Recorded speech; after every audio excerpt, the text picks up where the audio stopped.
Assalamualaikum warahmatullahi wabarakatuh. Alhamdulillahirabbil alamin. Wassalatu wassalamu ala sayyidina Muhammadin wa ala alihi wa sahbihi ajmain. Amma ba'd. Anak-anakku yang kami cintai dan yang dimuliakan oleh Allah Subhanahu wa taala. Semoga senantiasa kita selalu dalam lindungan Allah Subhanahu wa taala. Oke anak-anakku sekalian, di pertemuan pertama materi itu mapel akidah akhlak kelas 8 Madrasah Sanawiyah Riyadhatul Ulum. Tapi sebelumnya mari kita berdoa terlebih dahulu agar aktivitas kita diridhoi oleh Allah Subhanahu wa taala. Mari anak-anakku kita berdoa. Bismillahirrahmanirrahim. Raditu billahi rabba wa bil islam dina wa bi Muhammadin nabiyyan wa rasula. Rabbi zidni ilma warzuqni fahma. Amin ya rabbal alamin. Oke anak-anakku sekalian, di bab yang pertama akan kita pelajari tentang Al-Quran dan keistimewaannya. Al-Quran merupakan kitab suci umat Islam, memiliki banyak keistimewaan. Salah satunya Al-Quran sebagai kitab suci sampai hari ini dijaga keasliannya, dan hanya Al-Quran itu apabila kita membaca dapat pahala atau kebaikan yang berlipat ganda. Anak-anakku sekalian, kompetensi dasar akan kita pelajari yaitu hayati keutamaan Al-Quran, mengamalkan sikap kecintaan kepada Al-Quran, memahami sejarah, hakikat dan keistimewaan Al-Quran, mengkomunikasikan contoh bukti keistimewaan Al-Quran. Itu kompetensi dasar. Nah, indikator pencapaian kompetensi. Jadi setelah nanti mempelajari kompetensi dasar, diharapkan kalian semuanya dapat menghayati keutamaan Al-Quran sebagai kitab suci Allah Subhanahu wa taala. Kalian dapat menunjukkan perilaku yang mencerminkan kecintaan kepada Al-Quran. Kalian dapat menjelaskan sejarah diturunkannya Al-Quran. Kalian dapat menjelaskan pengertian Al-Quran. Terus kalian dapat menunjukkan bukti-bukti tentang kebenaran Al-Quran. Kalian dapat menguraikan isi pokok kandungan Al-Quran. Kalian dapat menyimpulkan keistimewaan Al-Quran. Terus menyajikan data dan fakta serta sumber tentang bukti-bukti keistimewaan Al-Quran. Oke, ini beda konsep, materi, aktivitas, dan keterampilan. Mulai sejak diturunnya Al-Quran sampai nanti keistimewaan Al-Quran sebagai ujian. Oke, udah anak-anakku sekalian. Kalau sudah, kita mulai sejarah diturunkannya Al-Quran. Al-Quran diturunkan Allah Subhanahu wa taala kepada Nabi Muhammad SAW dalam jangka waktu kurang lebih 23 tahun melalui perantara malaikat Jibril secara berangsur-angsur. Dimulai dari bulan Ramadan. Ketika itu Nabi Muhammad SAW tengah bertahanus, tahu menyendiri di gua Hira. Hingga wahyu yang terakhir itu ketika Nabi melaksanakan haji wada. Surat dan ayat-ayat Al-Quran diturunkan secara bertahap kepada Nabi Muhammad SAW. Tidak langsung semuanya, itu enggak. Jadi dapat ini kalian perhatikan, jadi sejarah turunnya Al-Quran. Al-Quran kitab suci yang diturunkan kepada Nabi Muhammad SAW abad ke-6 Masehi. Terus diturunkan di Mekah kurang lebih 13 tahun dan di Madinah kurang lebih 10 tahun. Terdiri dari 30 juz, 114 surat, yaitu 86 surat turun di Mekah sebelum hijrah dan 28 surat turun di Madinah setelah hijrah. Jadi keseluruhan terdiri dari 6.236 ayat. Dan terus sekarang periode turunnya Al-Quran. Periode turunnya Al-Quran ini ada dua. Yang pertama periode sebelum hijrah dan yang kedua periode sesudah hijrah. Di periode sebelum hijrah itu dinamakan periode Makkiyah atau periode Makkah, yaitu ayat-ayat Al-Quran yang turun sebelum Nabi Muhammad SAW melakukan hijrah ke Madinah.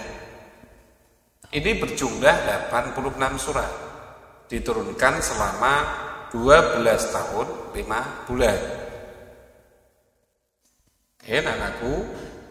Sedangkan wahyu yang pertama kali turun pada tanggal 17 Ramadan 610 Masehi di Gua Hira pada saat Nabi Muhammad SAW dia bertahanus, adalah surat Al-Alaq ayat 1 sampai 5 yang berbunyi A'udzu billahi minas syaitonir rajim. Bismillahirrahmanirrahim. Iqra' bismi rabbikal ladzi khalaq. Khalaqal insana min 'alaq. Iqra' wa rabbukal akramul ladzi 'allama bil qalam. 'Allamal insana ma lam ya'lam. Sadaqallahul azim. Itu awal turunnya surat, yaitu tadi surat Al-Alaq ayat 1 sampai 5. Oke, anak-anakku sekalian, periode turunnya Al-Quran yang kedua itu periode Madaniyah atau periode Madinah, yaitu ayat-ayat Al-Quran yang turun sesudah Nabi Muhammad SAW melakukan hijrah ke Madinah. Berjumlah 28 surat, turun selama 9 tahun 9 bulan. Nah, selama masa periode ini, dakwah Al-Quran telah dapat mewujudkan suatu prestasi besar, karena penganut-penganutnya telah dapat hidup bebas melaksanakan ajaran-ajaran agama di Yasrib, yang kemudian diberi nama Al-Madinah Al-Munawwarah. Wahyu yang terakhir diturunkan kepada Nabi Muhammad SAW adalah surat Al-Maidah ayat 3 yang berbunyi Bismillahirrahmanirrahim. Al-yawma akmaltu lakum dinakum wa atmamtu alaikum ni'mati wa raditu lakumul Islam dinan. Sadaqallahul azim, yang artinya pada hari ini telah kusempurnakan untuk kamu agamamu dan telah kucukupkan bagimu nikmatku dan telah kuridhoi Islam itu jadi agama. Oke, anak-anakku sekalian, berarti periode turunnya Al-Quran itu ada 2 periode, sebelum hijrah dan setelah hijrah. Berarti periode Makkiyah dan periode Madaniyah. Oke, anak-anakku sekalian, sekarang sejarah pembukuan Al-Quran. Adapun sejarah pembukuan Al-Quran dibagi ke dalam 2 tahap, yaitu tahap pertama Al-Quran pada masa Rasulullah dan Al-Quran pada masa Khulafaur Rasyidin. Al-Quran pada masa Rasulullah, pada masa ini Al-Quran diturunkan ayat demi ayat dan surat demi surat. Karena kefasihan dan keindahan bahasanya yang luar biasa, ia tersebar dengan cepat dan menakjubkan. Jadi secara sembunyi-sembunyi dalam malam-malam yang gelap, kaum muslimin datang mendekati rumah Nabi untuk mendengarkan ayat-ayat Al-Quran yang sedang beliau baca. Kaum muslimin juga bersungguh-sungguh dalam menghafal dan mempelajari Al-Quran. Karena Nabi Muhammad SAW diperintahkan untuk mengajarkan Al-Quran kepada mereka. Jadi pada masa Nabi ini para sahabat itu hanya mendengarkan, diulang oleh Nabi. Setelah itu para sahabat mendengarkan bahkan sampai hafal. Oke, anakku sekalian, berarti media untuk menghafal itu semua anggota tubuh kita bisa kita fungsikan untuk menghafal Al-Quran. Mata bisa, mendengar itu juga lebih baik. Oke, anakku sekalian, yang kedua itu pada masa Khulafaur Rasyidin. Di sesudah Rasulullah wafat, Ali bin Abi Thalib itu diam di rumahnya untuk menghimpun Al-Quran dalam satu mushaf menurut urutan dan turunnya. Dan belum 6 bulan sejak wafatnya Rasulullah SAW, dia telah merampungkan menghimpun itu dan mengusungnya atas punggung unta. Dan selanjutnya sampai kepada kita. Itu awal mulai pada masa Khulafaur Rasyidin. Karena dikhawatirkan takut Al-Quran itu akan hilang. Karena para fuqaha penghafal Al-Quran pada masa itu ikut perang, sehingga banyak yang meninggal, sehingga muncullah ide untuk mengumpulkan atau untuk dikumpulkannya Al-Quran itu yang awalnya ditulis di pelapah kurma, di bebatuan dan sebagainya, lalu dibukukan. Oke, anak-anakku sekalian, langsung aja sekarang pengertian dan hakikat Al-Quran. Ini barangkali kalian sudah pernah dengan waktu mempelajari, terutama di mapel Al-Quran hadis. Jadi Al-Quran menurut bahasa berasal dari kata qara'a, yaqra'u Qur'anan, artinya bacaan atau yang dibaca. Sedangkan menurut istilah, Al-Quran adalah kalamullah yang diturunkan kepada Nabi Muhammad SAW melalui malaikat Jibril secara berangsur-angsur mutawatir, dan bagi yang membacanya merupakan suatu ibadah. Itu pengertian Al-Quran. Oke, anakku sekalian, setelah pengertian Al-Quran, sudah tahu sekarang nama-nama lain dari Al-Quran. Yang pertama Al-Furqan, yang berarti pemisah antara hak dan yang batil. Ada dalam Quran surat Al-Furqan ayat 1 yang berbunyi Bismillahirrahmanirrahim. Tabarakalladzi nazzala al-furqana 'ala 'abdihi liyakuna lil alamin nadhira. Yang artinya Maha Suci Allah yang telah menurunkan Al-Furqan Al-Quran kepada hambanya agar dia menjadi pemberi peringatan kepada seluruh alam. Nama lain itu Alkitab, kitab yang dibukukan.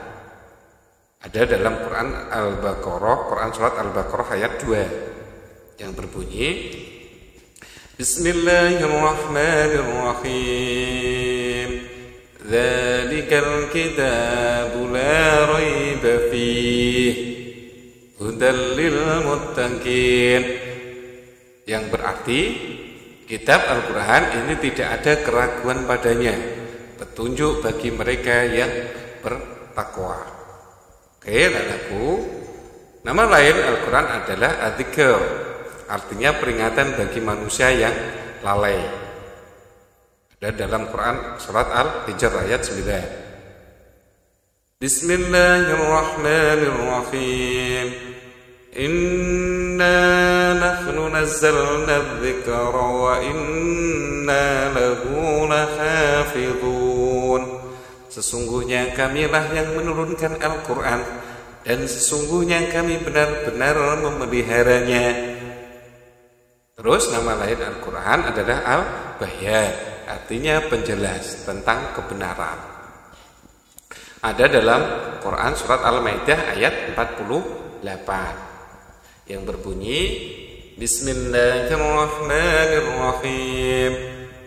Wa anzalna ilaikal kitaba bil haqqi musaddiqan lima baina yadayhi minal kitabi wa muhaiminan alaihi. Yang berarti dan kami telah turunkan kepadamu Al-Quran dengan membawa kebenaran, membenarkan apa yang sebelumnya, yaitu kitab-kitab yang diturunkan sebelum Al-Quran, yaitu kitab Taurat, Injil, dan Zabur. Oke, anakku. Terus nama lain Al-Quran adalah Al-Huda, yang berarti petunjuk manusia untuk mengikuti jalan yang benar. Ada dalam Quran surat Al-Baqarah ayat 185 yang berbunyi Bismillahirrahmanirrahim. Syahrul Ramadan alladzi unzila fihi al-Qur'an hudan lin-nasi wa bayyinatin minal huda wal furqan. Yang artinya bulan Ramadan adalah bulan yang di dalamnya diturunkan permulaan Al-Quran sebagai petunjuk bagi manusia dan penjelasan mengenai petunjuk itu dan pembeda antara hak dan yang batin. Itu tadi nama-nama lain Al-Quran. Sekarang bukti tentang kebenaran Al-Quran. Yang pertama, menentang siapapun yang meragukan untuk menyusun semacam Al-Quran secara keseluruhan. Ini bisa kalian baca di Quran surat At-Tur ayat 34. Ini, jadi Al-Quran itu menantang bagi siapa saja yang bisa menyusun semacam Al-Quran secara keseluruhan, berarti 30 juz, ditantang. Yang kedua, menantang mereka untuk menyusun 10 surah atau 10 surat semacam Al-Quran.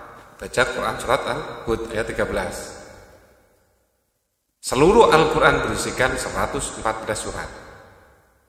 Nah, hanya 10 surat aja. Ini tangan tuh. Yang ketiga, menantang mereka untuk menyusun 1 surat saja semacam Al-Quran. Baca Quran surat Yunus ayat 38. Ini juga masih tidak ada yang bisa. Keempat, menantang mereka untuk menyusun sesuatu seperti atau lebih kurang sama dengan 1 surat dari Al-Quran. Baca Quran surat Al-Baqarah ayat 23. Jadi 1 surat aja, tidak ada yang mampu. Dulu pernah pada masa pemerintahan Abu Bakar As-Siddiq muncul beberapa orang murtad dan mengaku sebagai nabi. Jadi mereka mencoba membuat tandingan terhadap Al-Quran. Tetapi tandingan yang mereka buat tidak ada nilainya sama sekali. Berarti tidak bisa. Itulah bukti kebenaran Al-Quran, bahwa itu benar-benar bukan buatan manusia, tetapi itu langsung kalamullah, yaitu dari Allah, kalam, ucapan. Oke, anak-anakku sekalian, sekarang pokok-pokok kandungan Al-Quran. Pokok-pokok kandungan Al-Quran itu tentang akidah, ibadah, muamalah, terus akhlak karimah, terus tarikh. Terus yang keenam syariat. Di sini syariat. Jadi itu pokok-pokok kandungan kandungan Al-Quran. Kandungannya secara rinci, isi pokok kandungan Al-Quran menjelaskan tentang keimanan atau akidah, ibadah, muamalah, tarikh atau sejarah, syariat, dan akhlakul karimah. Dari 6.236 ayat dalam Al-Quran, itu 4.726 ayat makiyah yang berisi penjelasan tentang keimanan, perbuatan baik dan jahat, kisah-kisah Nabi dan umat terdahulu, pahala dan siksa, dan perumpamaan untuk dijadikan teladan. Selebihnya 1.510 ayat adalah ayat madaniyah yang menjelaskan hal-hal yang erat hubungannya dengan hidup kemasyarakatan atau muamalah, antara lain masalah perkawinan, mawaris, perjanjian, dan peran sebagai manusia. Nah, itulah isi kandungan Al-Quran. Terus selanjutnya kelebihan Al-Quran dari kitab suci yang lain. Segi keaslian Al-Quran dibandingkan dengan kitab-kitab yang terdahulu atau kitab lain termaktub atau ada dalam Quran surat Al-Hijr ayat 9. Yang tadi yang berbunyi Bismillahirrahmanirrahim. Inna nahnu nazzalna dzikra wa inna lahu lahafizun. Jadi sesungguhnya kamilah yang menurunkan Al-Quran dan sesungguhnya kami benar-benar memeliharanya. Jadi dari segi isi Al-Quran, kelebihan Al-Quran dibandingkan dengan kitab suci yang lain, bidang ibadah, menjelaskan sholat, zakat, puasa, dan haji. Keempat macam ibadah tersebut dinamakan ibadah makhdhuh. Bidang akidah menjelaskan bahwa satu-satunya sembahan yang hak adalah Allah Subhanahu wa taala. Bidang muamalah, tolong-menolong, yang dibenarkan dalam Islam adalah dalam kebaikan dan ketakwaan, bukan dalam dosa dan permusuhan. Bidang akhlakul karimah memberi bimbingan kepada manusia agar memiliki akhlak karimah, akhlak yang baik. Bidang hukum mengakui dan menghargai hak setiap manusia. Itu dari segi isi Al-Quran, berarti lengkap. Segi susunan bahasanya, keindahan gaya bahasa Al-Quran tidak ada yang dapat menandingi dari keindahannya. Dalam firman Allah, Quran surat Al-Baqarah ayat 23 sampai 24 yang berbunyi Bismillahirrahmanirrahim. Wa in kuntum fi raybin mimma nazzalna ala abdina fa'tu bi suratin min mislih wa da'u suhada'akum min dunillahi in kuntum shadiqin. فإن لم تفعلوا ولن تفعلوا فاتقوا النار التي وقودها الناس والحجارة أعدت للكافرين. Itu segi ke susunan bahasanya sangat baik. Segi misi yang diemban, kitab suci Al-Quran bersifat temporer dan lokal. Sedangkan Al-Quran bersifat, jadi kitab suci sebelum Al-Quran, kitab suci sebelum Al-Quran bersifat temporer dan lokal. Sedangkan Al-Quran bersifat abadi dan universal. Ada dalam Quran surat As-Saba ayat 28. Bismillahirrahmanirrahim. Wa ma arsalnaka illa kaffatan lin-nasi basyiran wa nadhiran walakinna aktsarun nasi la ya'lamun. Itu ada di Quran surat As-Saba. Misi yang diunggah. Oke, ketahuilah anak-anakku bahwa kitab Al-Quran diturunkan pada malam Lailatul Qadar 17 Ramadan bertepatan dengan 6 Agustus 610 Masehi. Surat pertama adalah 5 ayat pertama surat Al-Alaq. Sedangkan jarak antara kitab Injil dan Al-Quran adalah 600 tahun. Oke, anak-anakku sekalian, sekarang fungsi kitab-kitab Allah atau fungsi Al-Quran sebagai petunjuk hidup. Jadi pada hakikatnya semuanya kitab Allah sebelum Al-Quran adalah memiliki fungsi yang sama, yaitu sebagai petunjuk hidup manusia. Surat Al-Isra ayat 2, terus Al-Baqarah ayat 185. Oke, anak-anakku. Terus yang kedua sebagai hakim dalam penyelesaian persoalan. Dan di dalam Quran surat An-Nisa ayat 65. Terus selanjutnya, anakku, sekarang perilaku orang yang mencerminkan beriman kepada kitab Allah. Jadi kita beriman kepada kitab Allah, terutama Al-Quran. Membiasakan membaca Al-Quran. Ini berarti iman. Baca Al-Quran tidak pernah. Berarti ya belum dikatakan, berarti oh itu masih dipertanyakan. Terus mendengarkan seseorang yang sedang membaca Al-Quran. Jadi apabila tadi Bapak membaca, itu kalian dengarkan. Termasuk kalian mencerminkan beriman kepada kitab Allah. Terus mempelajari dan menyampaikan isi kandungannya kepada orang lain meskipun hanya satu ayat. Jadi walaupun satu ayat kalian sampaikan. Terus mempelajari dan mengajarkan isi kandungan Al-Quran. Isi kandungannya seumpama larangan minum minuman khamr. Berarti kalian melarang orang untuk minum. Kalian melarang orang untuk berjudi. Kalian melarang untuk berzina. Nah itu sama. Berarti mengamalkan. Terus mengamalkan isi kandungan Al-Quran. Ya. Terus yang terakhir hikmah diturunkannya Al-Quran. Hikmah diturunkannya Al-Quran adalah untuk menuntun manusia ke jalan yang benar agar selamat hidup di dunia dan akhirat.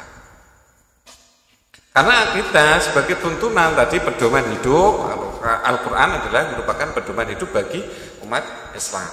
Dan kalau tidak punya pedoman hidup, ya kita biasanya akan tersesat di dunia dan akhirat. Sebab itu hikmahnya berarti kita menuntun manusia ke jalan yang benar agar selamat hidup di dunia dan akhirat. Oke, anakku sekalian, dapat Bapak kesimpulkan bahwa Al-Quran diturunkan Allah Subhanahu wa taala kepada Nabi Muhammad SAW dalam jangka waktu kurang lebih 23 tahun melalui perantara malaikat Jibril secara berangsur-angsur dalam 2 periode sebelum hijrah dan periode setelah hijrah.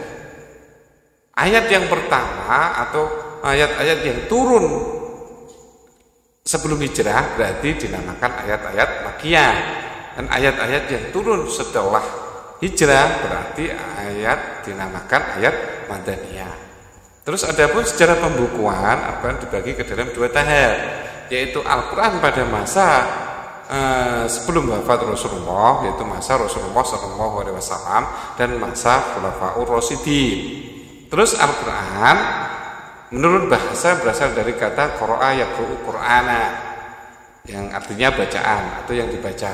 Sedangkan menurut istilah Al-Quran adalah kalamullah yang diturunkan kepada Nabi Muhammad SAW melalui perantara malaikat Jibril secara mutawatir berangsur-angsur dan suatu ibadah bagi yang membacanya. Terus Al-Quran berisi petunjuk secara lengkap sesuai dengan perkembangan zaman. Ajaran yang terkandung dalam Al-Quran sebagian besar meliputi akidah, ibadah, muamalah, akhlak, karimah, tahareh dan syariat. Al-Quran dikatakan sebagai penyempurna karena memiliki kelebihan dari kitab-kitab suci sebelumnya. Kelebihan kitab suci Al-Quran daripada kitab sebelumnya adalah segi keaslian Al-Quran, segi isi kandungan Al-Quran, segi susunan bahasanya, dan segi misi yang diemban. Terus yang keenam, hikmah diturunkannya Al-Quran adalah untuk menuntun manusia ke jalan yang benar agar selamat hidup di dunia dan akhirat. Oke, anakku, kalian sudah tahu. Silakan. Ada soal, mohon dikerjakan dengan jawaban yang singkat dan jelas dan tepat. Oke, tidak usah Bapak bacakan, kalian bisa lihat. Kalau seperti ini di push biar cepat, di push aja biar cepat. Oke, anakku sekalian, itulah tadi materi pembelajaran akidah akhlak kelas 8 Madrasah Tsanawiyah. Oke, tentang Al-Quran dan keistimewaannya. Itu aja dari Bapak. Tapi sebelum akhiri, jangan lupa kalian subscribe, like, komen, dan share, serta bunyikan lonceng agar kalian diberitahu. Kalau bunyikan lonceng berarti kan diberitahu oleh YouTube apabila ada postingan yang baru dari channel madrasah, sehingga kalian tidak usah lewat WA atau yang lain, sudah secara otomatis kalian tahu, oh ini untuk mapel untuk kelas 7, berarti untuk saya, langsung bisa kalian lihat. Atau para pemirsa yang budiman dan yang baik hati, yang melegakan untuk subscribe, like, dan komen, karena itu semuanya gratis, tidak usah bayar. Dan itu saya yakin semoga like, subscribe, dan lain sebagainya itu membuat ajang lahan ibadah untuk kita semuanya. Bisa. Itu aja dari Bapak. Saya cukupi. Billahi taufiq wal hidayah. Wassalamualaikum warahmatullahi wabarakatuh.